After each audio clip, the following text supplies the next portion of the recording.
y las flores su perfume y su color. No sería tan inmensa la tristeza como aquella de quedarme sin tu amor. Me importas tú, y tú, y tú, y solamente tú, y tú, y tú. Me importas tú, y tú, y tú, y nadie más que tú. Los negros, piel canela, que me llegan a desesperar. Me importas tú, y tú, y tú, y solamente tú, y tú, y tú. Me importas tú, y tú, y tú, y nadie más que tú.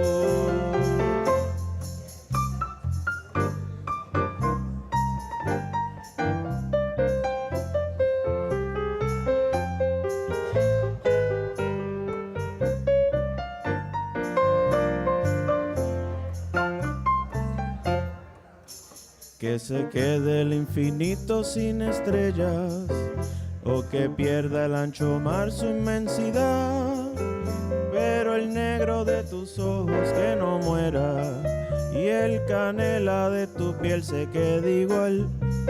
Si perdiera el arco iris su belleza, y las flores su perfume y su color, no sería tan inmensa mi tristeza como aquella de quedarte sin tu amor. Me importas tú, y tú, y tú, y solamente tú, y tú, y tú. Me importas tú, y tú, y tú, y nadie más que tú. Ojos negros, piel canela, que me llegan a desesperar. Me importas tú, y tú, y tú, y solamente tú, y tú, y tú. Me importas tú, y tú, y tú, y nadie más que tú.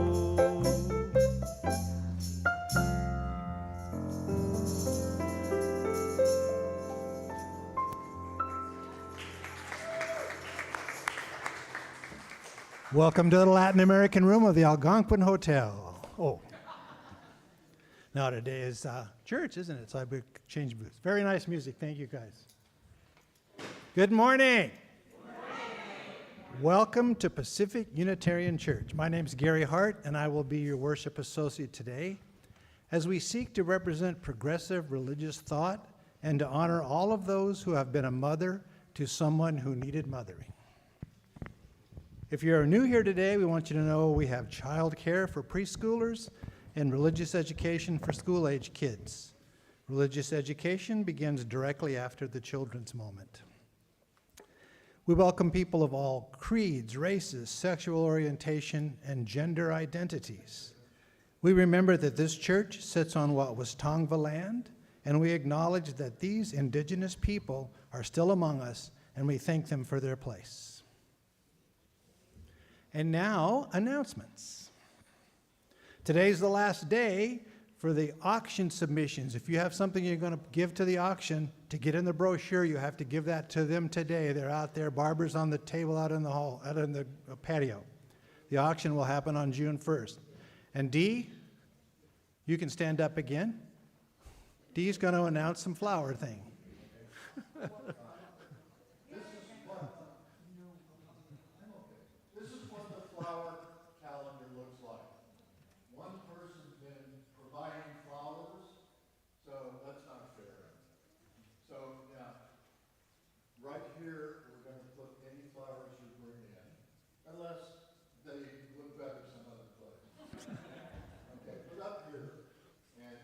Sign your name, and I'll call you and remind you.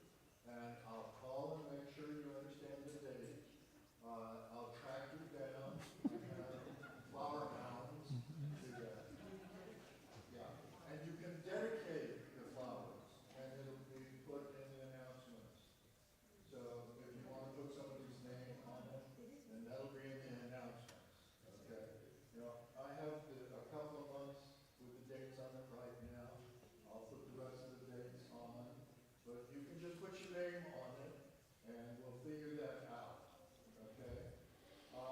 Where do you get the flowers? You can bring them from your yard, okay? You can buy some at the grocery store. I don't care where you get them. This is Southern California. There are flowers everywhere. Okay? I'm going to be at the back today as you go out on this side if you want to sign up there. Okay? And then other than that, it'll be on the kitchen door. Okay? And you can sign there. Love you all. Thank you, Dee. In case you missed it, we had lots of excitement last week when we unanimously voted Pastor Joshua Berg as our next settled minister. I want to give a great big thanks to the search committee who worked for a year. They worked hard for a year. And they deserve to be paid, but we're not going to pay them. Pastor Joshua will preach 2 Sundays in August and will be here full time starting in September. So mark your calendars and bring flowers. And now I'd like to invite our board president up. Andrea is going to tell you the benefits of being a board member.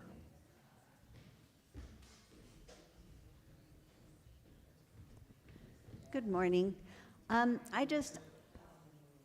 Being on the board is a 3-year commitment, and mine ends next month when we have our vote in new board members. I've been president this past year, and we'll have our last meeting with me in that role on tomorrow. So I hope there are people listening who might be interested in being a board member. The 3 years goes by really fast, and Robin, I see you pointing. Good. Recruit. People aren't sure if they want to make the commitment. It's a meeting a month. Sometimes there's stuff that we need to read in between times. But it's been such a satisfying experience. You get to know the people on the board in ways you just wouldn't. You could come every Sunday and have lunch together afterward every week and not know how smart and how capable and interesting everybody is. So if you're interested in being on the board, send a short bio to board@Pacific Unitarian and make sure someone replies so we're sure we got it. But I hope you'll consider being on the board. It's really special. Thank you.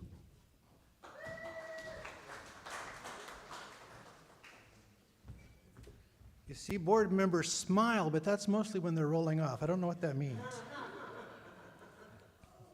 It's time for our chalice lighting. Oop. See, I almost unplugged you there, so you're probably in trouble. We forgot how to work it. Our chalice lighting words today come from Deanne Olivia. Today on Mother's Day, we light this chalice for mothers and mothering to celebrate those who have taken on the task of nurturing a young one, baby, child, youth, into adulthood. To celebrate those who have nourished the light of truth and compassion in growing minds and hearts. To celebrate those who have committed time, money, energy to the growth of others in the world. We light this chalice to celebrate and hold dear this flame of love.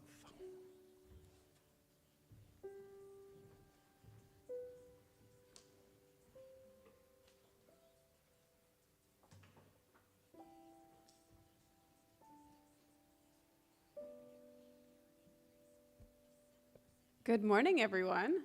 It's nice to see you all. I'm the Reverend Chloe Briede, and I'm the interim minister here at Pacific Unitarian. I want to wish everybody a happy Mother's Day in whatever way that might be for you. So nice to see you. And I want to express my excitement and joy about your call of Reverend Joshua. I really think that's going to be a great match, and I'm really happy for you all. So I just want to say my joy for that, and I will also miss you, and so you should know that too. I will miss you, and I am very excited for you. It's always a mix of everything, right? Yeah. . 'Cause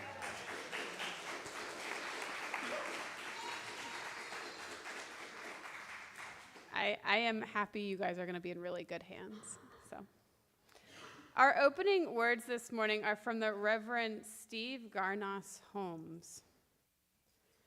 I am not familiar with all the little living things growing at the edge of our yard by the woods.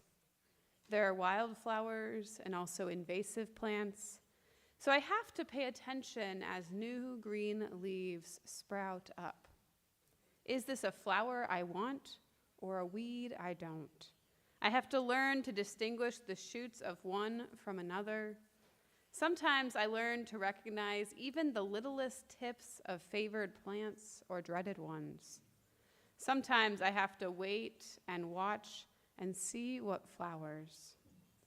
I watch my inner garden, forever the smallest green fingers, to recognize the shoots of hurt or fear or mercy or courage or rage or grief, especially grief and its unexpected flowering. I watch the soil that harbors more than I know or understand. I watch to see what God, what the Spirit is doing. We watch to see what the Spirit is doing in the earth and in ourselves. Our opening hymn this morning is number 212. We are dancing Sarah's Circle. And if y'all haven't noticed yet, we've had an AV system upgrade, so the projector is nice and bright.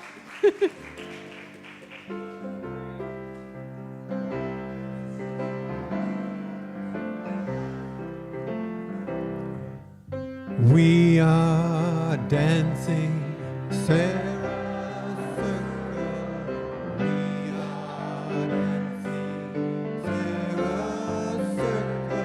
We are dancing Sarah's circle. We are dancing Sarah's circle.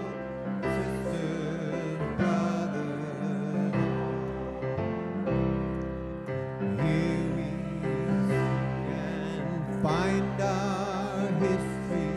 Here we seek and find our history. Here we seek and find our history. Sisters, brothers, we will all do our own naming. We will all do our own naming. We will all do our own naming. Sisters, brothers, every round a generation. Every round a generation. Every round a generation. Sisters, brothers, on and on the circle's moving. On and on the circle's moving. On and on the circle's moving. Sisters, brothers.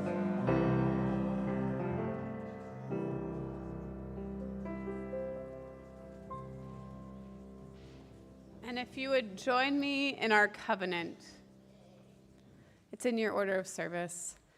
Love is the spirit of this church, and service is its law.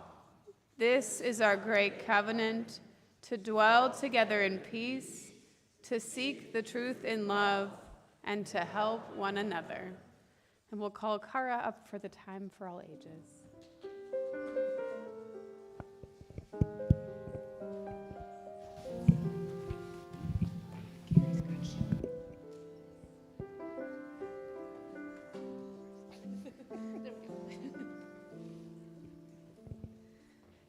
Hello.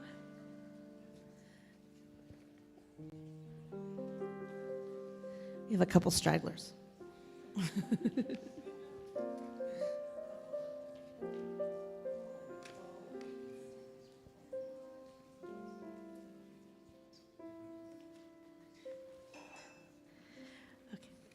Today I'm going to read a story from the Barefoot Book of Earth Tales by Don Casey and Ann Wilson. And it's a story that comes from the southern plains of North America, which is now Texas. And it's the land of the Comanche. No mother, no father. The famine had taken her whole family. The people of the camp, the Comanche, called her She Who Is Alone. Her only friend was her little buckskin doll. Her father had saved the softest hide to make the doll's body. Her mother had painted on the eyes and mouth with the juice of berries. Using her own hair, she had plaited long black braids. The doll's braids were decorated with a bright blue feather, butterfly blue. She Who Is Alone loved her doll. Every new spring moon, the Comanche people danced, singing and praying to the Great Spirit so the life-giving rains would come. She Who Was Alone cradled her doll in her arms and watched the dancers. But this year the rains had not come. Plants wilted, rivers dried up. Hunters returned without buffalo. Many people died. So for 3 days the people danced and drummed and sang, "Great Spirit, the land is dying. Your people are dying. Tell us what we have done wrong. Tell us what we must do to bring back the rain." But no rains came. "Tonight, the wisest of the elders will go to the hilltop," She Who Was Alone told her doll. "He will hear the words of the Great Spirit. Then we will know what to do to make the rains return." "The sun is rising," called the crier the next morning. "The elder is returning." The people gathered in a great circle. The tribal elder spoke. "The Great Spirit has sent me a vision. Our people have been careless. We have taken and taken from Mother Earth, but we have given nothing in return. This drought is a warning. We must give something back. Our most precious possession. We must burn it and scatter the ashes to the four winds. Only then will the rains return." So a great fire was built. "What will you give to heal your land and save your people?" the elder asked. "Surely it is not my bow the Great Spirit wants," said a young man. "I must hunt to find food so that we may eat." An old man clutched his blanket tightly around his shoulders. "And I will freeze to death without this." "Not my moccasins," pleaded a young woman. "They are too beautiful to burn." The sun set, and still there were no offers. She Who Was Alone lay in her teepee. What could she, a young girl, give to the Great Spirit? She looked down at her doll. "You," she said softly, "are my most precious possession." Clutching her doll, she crept out to the great fire. A single stick glowed. She lifted it out, holding the ember above her, and clutching her precious, precious doll, she climbed the sacred rock. She walked until her home was far behind, and the plains were far below. 1,000,000 stars led her way. There, on the hilltop, she gathered twigs and kindled a flame. On her knees, she blew her breath into the heart of the fire. The fire leapt to life. "O Great Spirit," She Who Was Alone began, "please help me to be brave. All I have in the world is my doll. She is the most precious thing I can give." The little girl hugged her doll. She buried her face in the softness of it. She inhaled the scent of her mother. She thought about her people, how they cared for her, how they were suffering. She Who Was Alone looked up, her eyes full of tears and stars. "O Great Spirit," she prayed, "please accept my gift and send us rain again." Her throat ached. She couldn't speak to say goodbye. She held out her doll and laid it in the flames. She Who Was Alone watched as the fire accepted her offering. She hugged her knees and watched until her doll was no more than a faint ember glowing. Then she took a handful of cold white ash and scattered it to the four winds. Exhausted, she fell asleep. First light woke her. Rubbing the sleep from her eyes, she looked down the hill.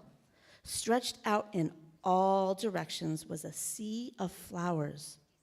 blue flowers, butterfly blue. The whole camp gathered on the hill with she who was alone, gazing at the miracle. Drip, a raindrop. Drip, another. Drip, drip. The skies opened, and the life-giving rains came at last. She who was alone lifted her face to the sky. The gentle rain washed away her tears, and so the rain returned, and the land began to heal. A great ceremony was held, and she who was alone was given a new name. The tribal elder called it out, she who loved her people. And from that day onward, every new spring moon, the Great Spirit remembers the gift of the little girl and fills the hills and valleys of the land with flowers, blue flowers, butterfly blue. The end.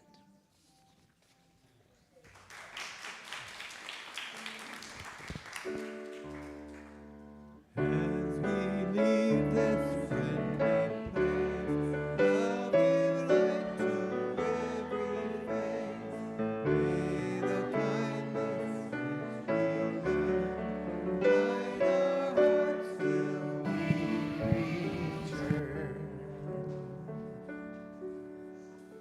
Butterfly blue, I love that sound of that. That's cool. And now it's time for candles of joy and sorrow. Time to take a moment to reflect on our joys and sorrows and acknowledge the mutual support of our community. If you would like, you may come forward and light a candle in silence or with a brief verbal expression of a special joy or sorrow.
Candle today for all the joys and sorrows that remain unspoken, but that we hold in our hearts.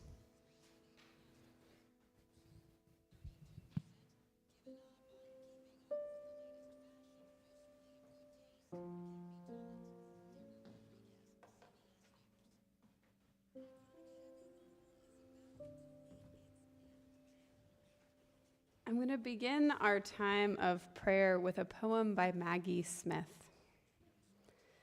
The rain is a broken piano playing the same note over and over. My 5-year-old said that. Already she knows loving the world means loving the wobbles you can't shim, the creaks you can't oil silent, the jerry-rigged parts MacGyvered with twine and chewing gum. Let me love the cold rains plinking. Let me love the world the way I love my young son, not only when he cups my face in sticky hands, but when roughhousing, he accidentally splits my lip. Let me love the world like a mother. Let me be tender when it lets me down. Let me listen to the rain's one note and hear a beginner's song. If you would join me in prayer. And we pray, let me love the world. Let me love the world. When it's cloudy and raining and the gray seems never ending. When the sun is shining and the temperatures are perfect. When night falls and the cold sets in and the stars cover us with a blanket. Let me love the world. Let me love the world. When it's imperfect, when I feel small or sad or hurt or anxious, when life gets me down, when war ravages the land and I don't know what to do, let me love the world. Let me love the world. When I'm anxious and heartbroken, when I'm joyful and energized, when I see the touch of the Spirit in everything. This I pray. Let me love the world. Let us take a moment of silence.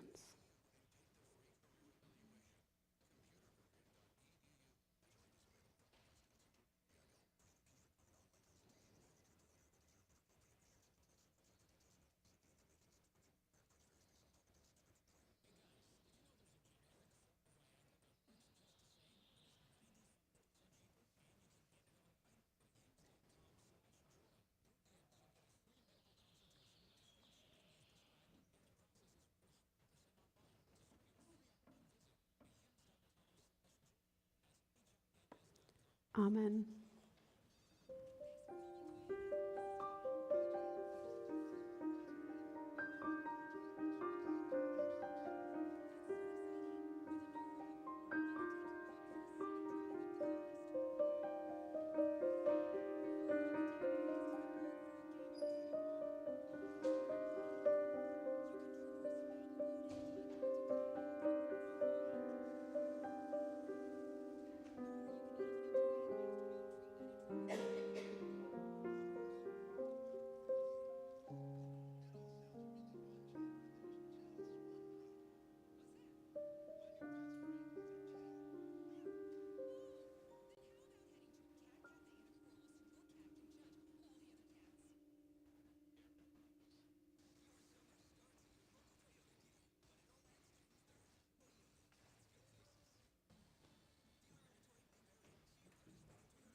Good morning, I'm Dale Osborne. I'm honored to be able to do a reading.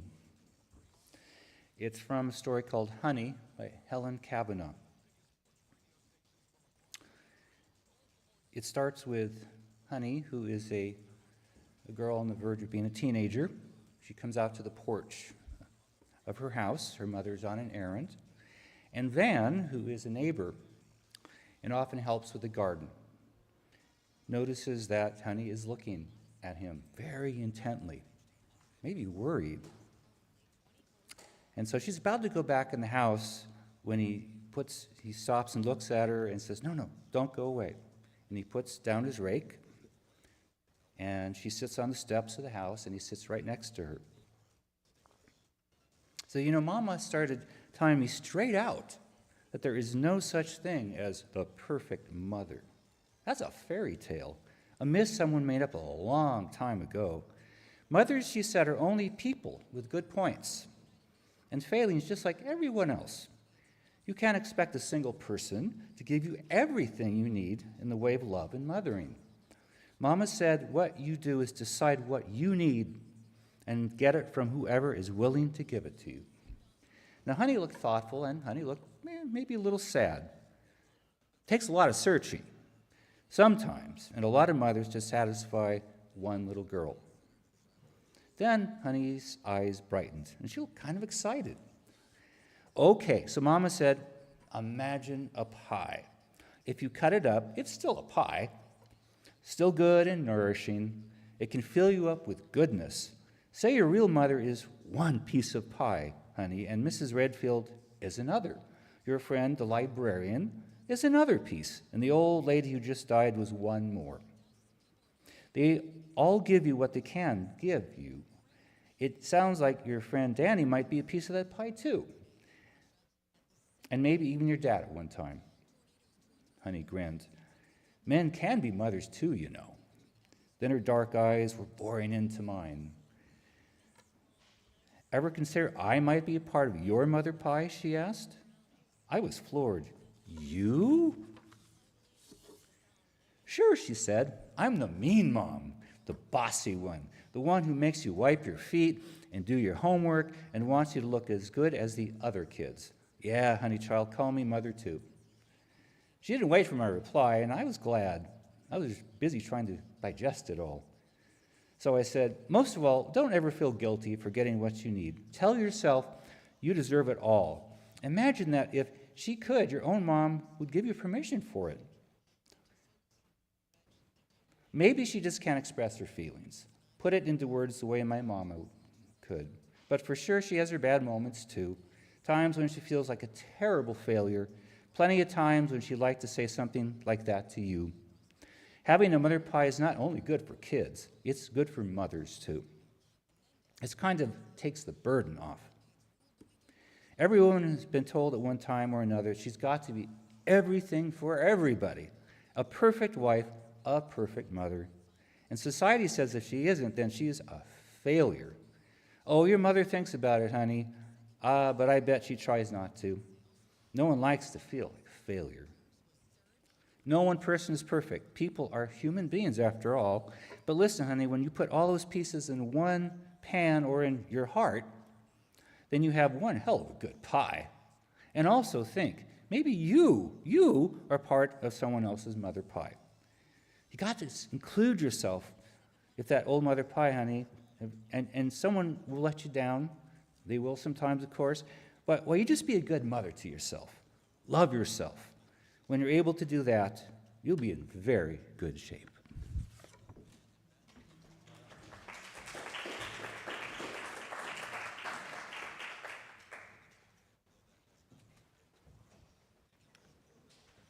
Our centering hymn this morning is number 1059, May Your Life Be as a Song.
Isn't that an interesting visual?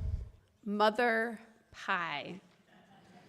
It almost makes you think of a Roald Dahl novel, giants maybe making a pie out of humans.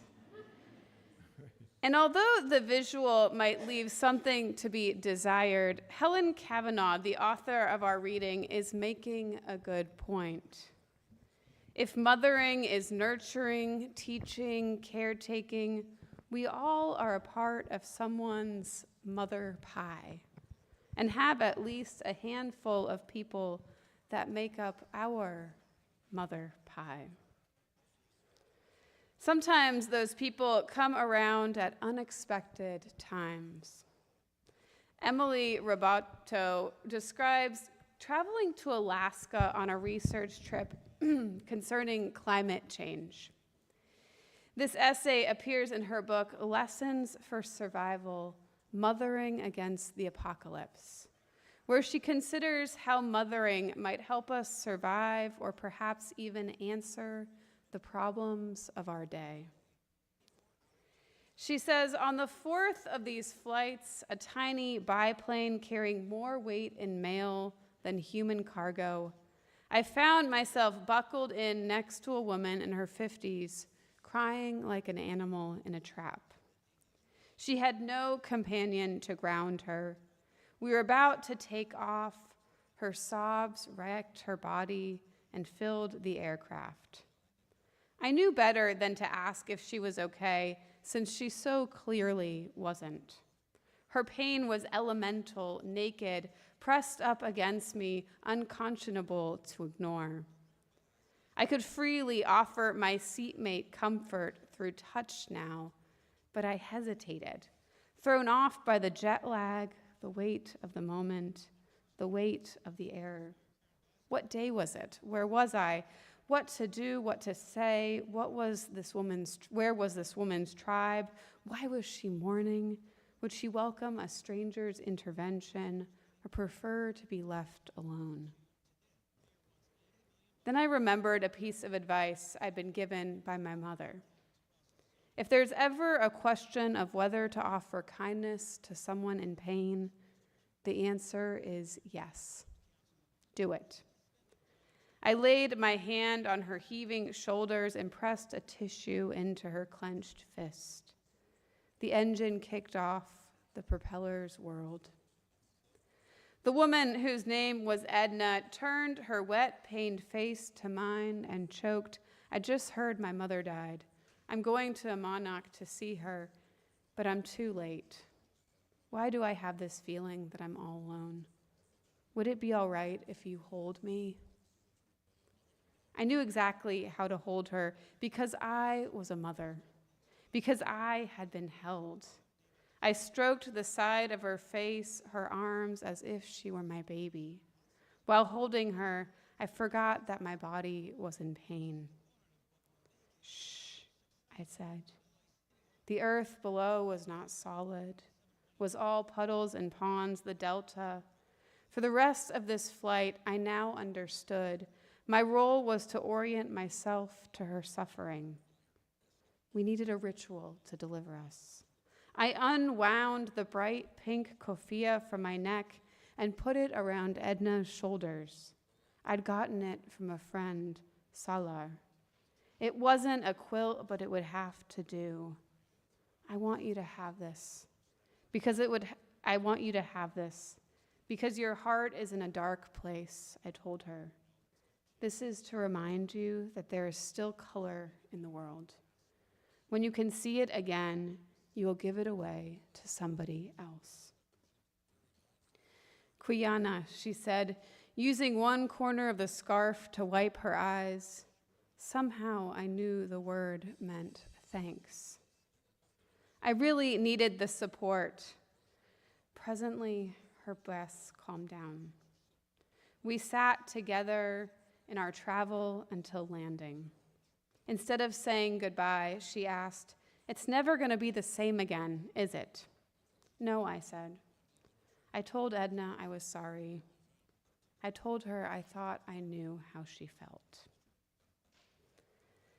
I love that Roberto speaks to both the complexity of grief, the heartbreak felt by Edna, and the beauty of mothering or nurturing someone when they need it most.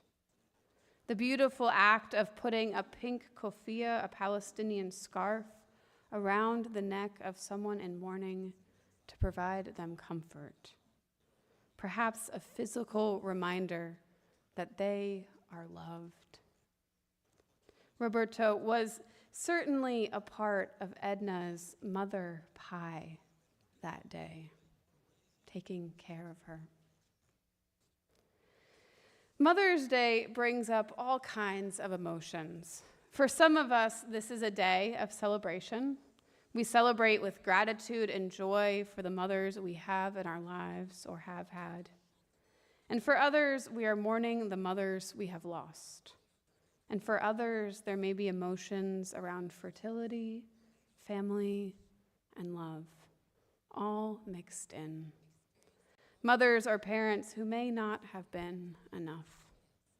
Joy, sorrow, love, grief, pain, and gratitude. It's a complex holiday. In many Buddhist countries and traditions, the next full moon on May 23rd will mark the celebration of the Buddha's birthday. According to the legend of Prince Siddhartha, his mother, Queen Maya, had a dream of a white elephant. From the dream, she learned that she was pregnant and she would give birth to a special person. It was a tradition in those days to travel home to give birth at the house of one's parents. As she was traveling, she stopped to rest in the lush gardens of Lumbini on the modern-day border of Nepal and India. Here she went into labor. It is said that the auspicious signs heralded the Buddha's birth. The sky was clear with brilliant sunshine, flowers bloomed, and the birds sang.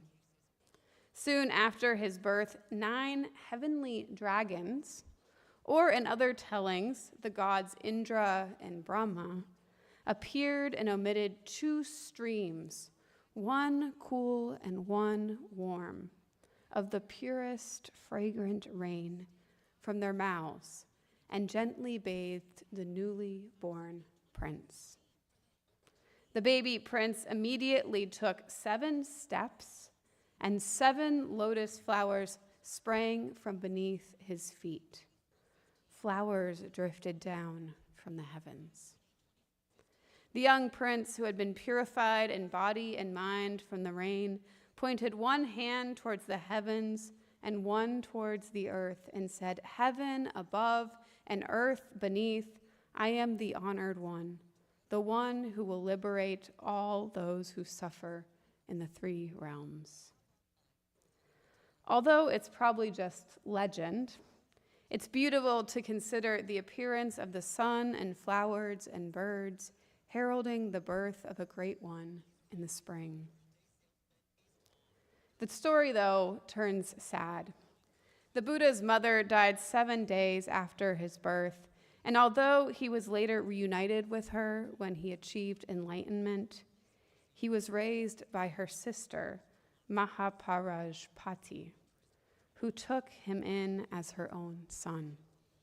His aunt and adopted mother later became the first nun to join the Buddhist community, or the Sangha. I can only imagine that the Buddha's mother pie not only included his birth mother, but her sister, his aunt, who cared for him from birth, nursed him, and treated him equally, just like the rest of her children. She loved him. Our mothers sometimes come from those who birthed us, and sometimes they come in the form of others who raised up to care for us when we most needed it. Nurturing, caretaking, or mothering isn't always just how we care for the people around us. It can be how we care for the earth. It can be how we care for our animals. It can be mothering the world when it most needs it, people when it most needs it. I was first introduced to the concept of wild tending by the Reverend Dr. Randy Woodley. Woodley identifies as an activist, scholar, author, teacher, wisdom keeper, and a Cherokee descendant. Wild tending, he says, is a small movement that uses deep understandings of our natural world to care for it and live in harmony with it. It is living in harmony with the earth. The practice, which Woodley says starts with indigenous people, started with the indigenous people, everything from deer to plants to the use of water was carefully kept in balance so there would be enough left to sustain them into the future and for generations to come. The wild tending worldview is one of maintaining a careful watch on the whole community of creation and assuring everything stays in balance. Woodley doesn't think things were always like this. He thinks it took a lot of trial and error to get there, to learn how nature worked and to figure out how much to use, how much to save, how much to heal when needed. The idea was named by the scholar M. Cat Anderson, who wrote a prominent book about the practice of wild tending in California. She debunks the myth that the hunter-gatherer people were mere occupants of pristine nature, and demonstrates their deliberate and sustained influence on habitats and species in their territory. Entire landscapes that appeared to the untrained eye of white settlers as wild were anything but. They had been carefully and knowledgeably cared for to sustain and create what was needed for life.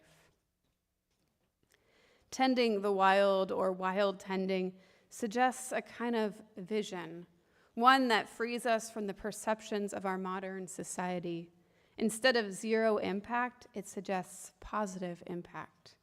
Instead of leave no trace, it suggests leaving a beautiful trace or leaving a healing trace. It suggests that we ask, what can we do to care for the earth and help it live most in balance? Wild tending means helping to restore extinct species. It means replanting natives. It means helping water move in ways that create more life. It means helping the environment to be more sustainable. It's a nurturing of what already exists, a mothering of our natural world. Perhaps it's seeing ourselves as part of the big pie that is Mother Earth's, so us as part of Mother Earth's pie. I believe nurturing and mothering is more than just what we do for the people around us, but how we care for the earth, our animal companions, plants, and our natural resources. Who might comprise your mother pie? Who might include you in theirs? Who nurtures you? Who or what do you nurture? How do you help sustain life? Today, as we celebrate Mother's Day, I invite you to reflect on these stories of nurturing life, whether it is through mothering as an act of kindness towards a sad stranger, or the creation of new life through motherhood, or the adoption or care of one in a time of need, or even the nurturing of our earth, the plants and animals that call it home. How are you mothering? How are you a part of someone's mother pie? However we nurture life, may we be blessed in what we do, beloveds. May we be blessed. Amen.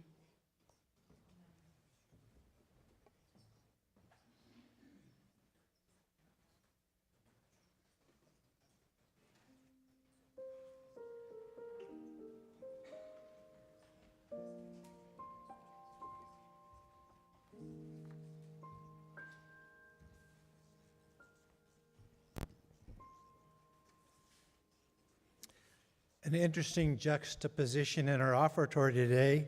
On Mother's Day, we have a split plate for the National Alliance on Mental Illness in the South Bay. May has been Mental Health Awareness Month since 1949. In that spirit, we have a split plate today with the National Alliance on Mental Illness, or NAMI. This is a grassroots self-help support and advocacy organization dedicated to improving the lives of families who have relatives with mental illness.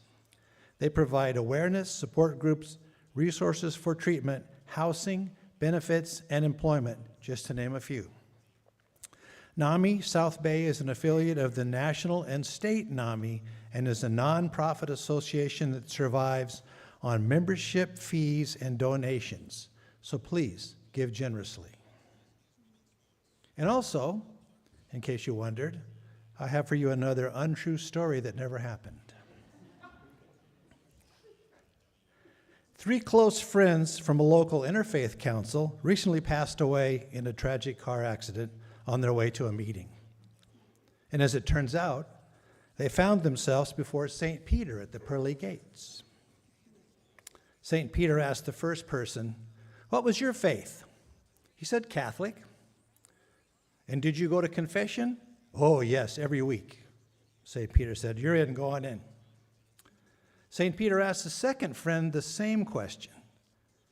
He said, "Well, I was Jewish." St. Peter said, "Did you make a pilgrimage to the Wailing Wall?" "Yes, I did, just last year, at last." "Okay," said St. Peter, "go on in." The third friend, having heard the question already, declares that she is Unitarian.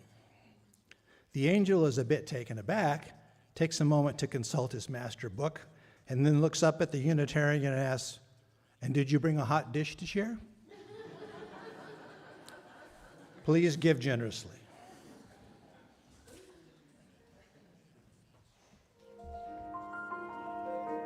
Hello, everybody. Can you hear me? There we go. So, I've known Severin here for many years, and he asked me kindly to come here and join you guys and perform some songs. And he asked me, what are, for Mother's Day, can we do like some songs maybe that your mom likes, or what are some songs that you grew up with? And there were 2 that came to mind. The first one, which was Piel Canela, the one that we performed at the beginning. And this one that we're about to do is called Como Fue. It basically ponders like how did this happen? I don't know how to say it, but I can't explain it, but I fell in love with you. And can we say that's like our experience with our mothers, right? We just, we're growing up and we just look at them and we're like, just in love. And yeah, that's what this song is about. So, Severin, take it away.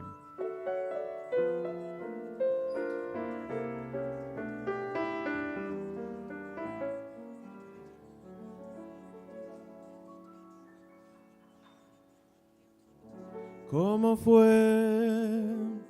No sé decirte cómo fue. No sé explicarme qué pasó. Pero de ti me enamoré.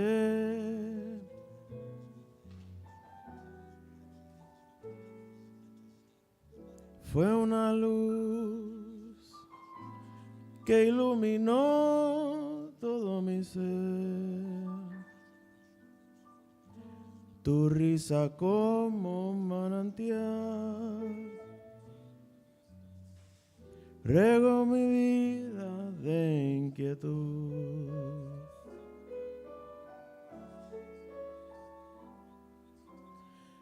Fueron tus ojos o tu boca,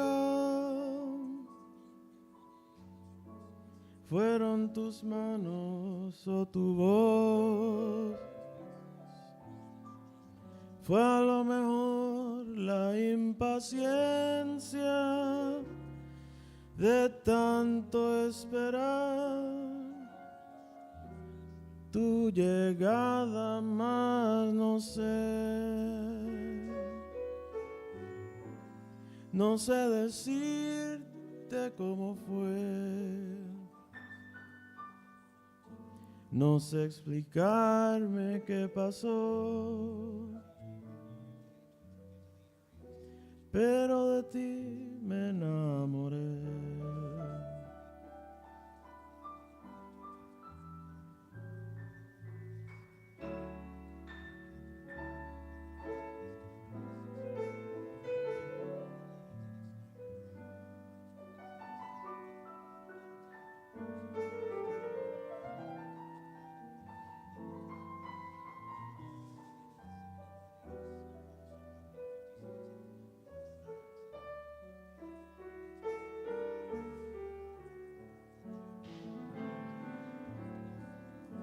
Fueron tus ojos o tu boca,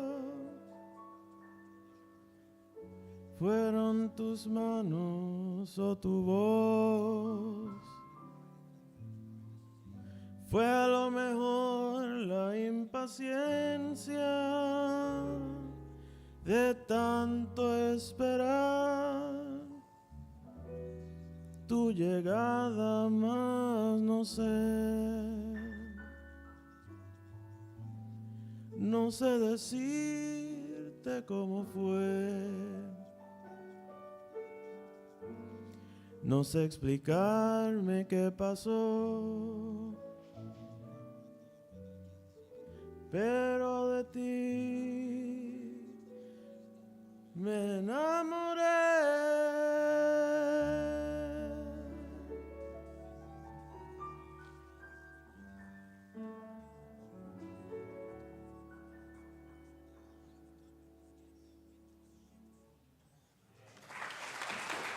Thank you.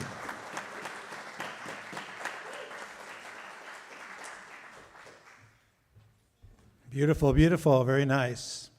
Now it's time for our closing hymn, number 21, For the Beauty of the Earth. Sing out really loud.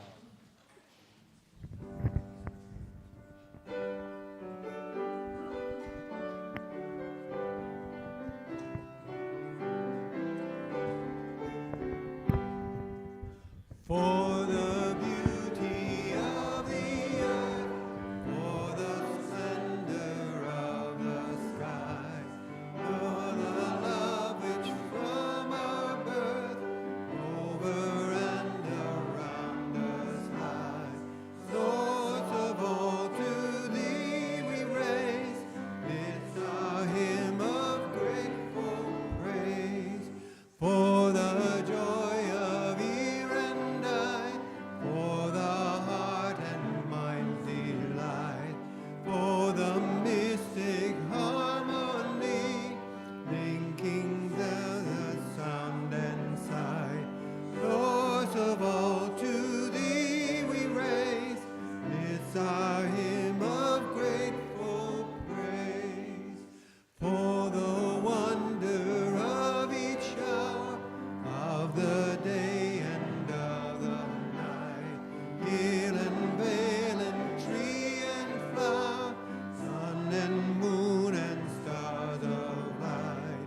Source of all, to thee we raise this our hymn of grateful praise. For the joy of human care, sister, brother, parent, child, for the kinship we all share, for all gentle thoughts and mild. Source of all, to thee we raise this our hymn of grateful praise.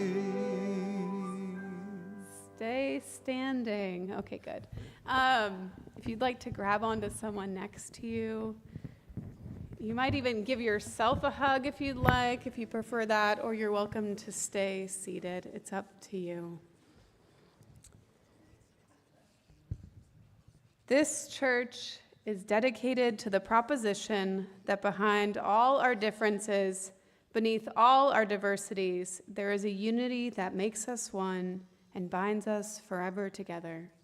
In spite of time and death and the space between the stars, we pause in silent witness to that unity.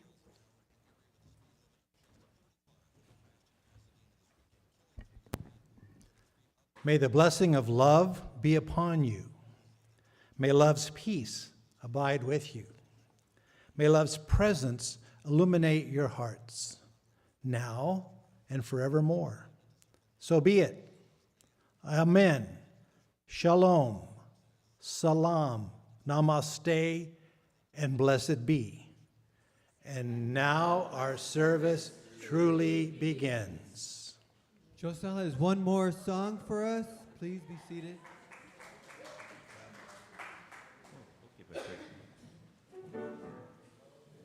All right.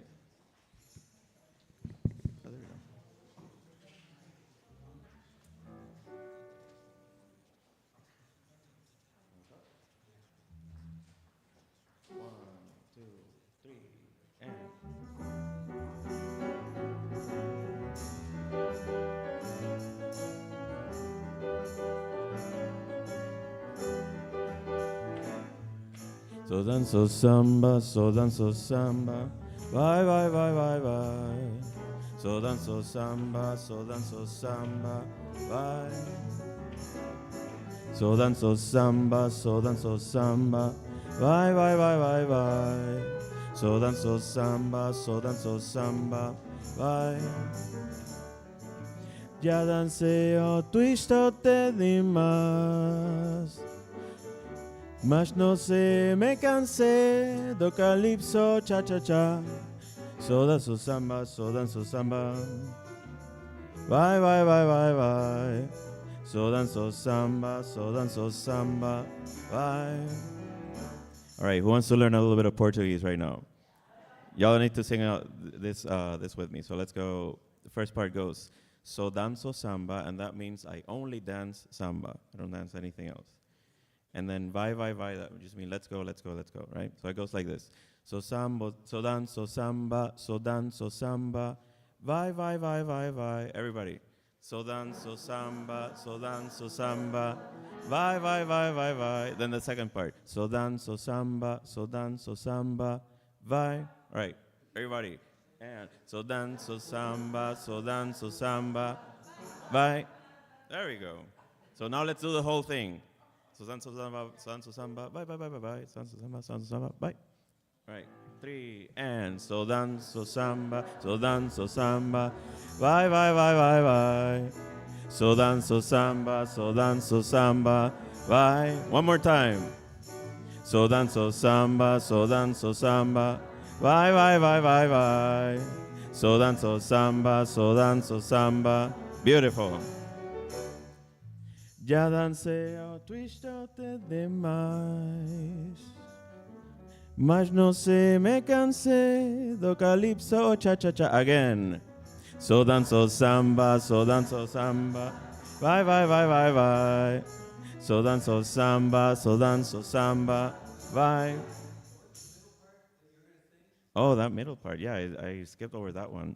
So this song, this person is like really done with everything else. I'm gonna translate. I've danced the twist way too much. And I don't know, I got tired of calypso and cha-cha-cha. So they're like just, I only dance samba. Let's go. That's basically what this song is about.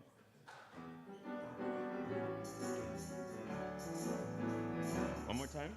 So danzo samba, bye, bye, bye, bye, bye. So danzo samba, bye. So danzo samba, bye, bye, bye, bye, bye. So danzo samba, bye. Ya danceo twistote demais, mas no se me cansé do calypso o cha-cha-cha. So danzo samba, vai, vai, vai, vai, vai. So danzo samba, vai. Take it away, Severing.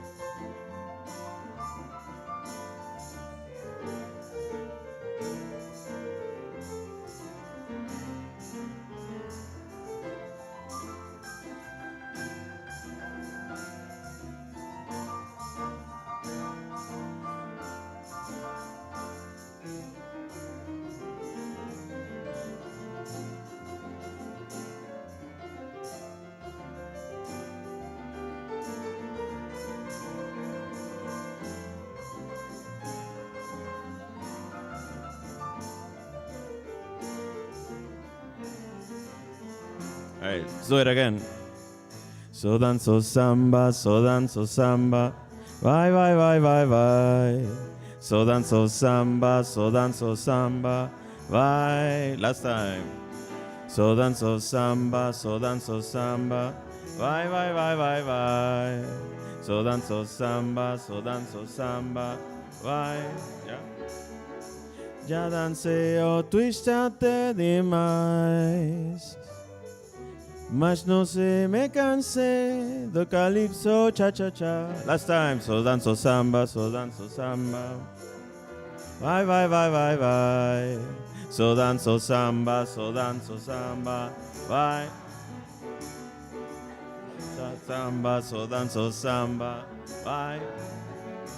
One more time, so danzo samba, so danzo samba. Vai. Thank you, everybody. Good job. Thanks, Severin.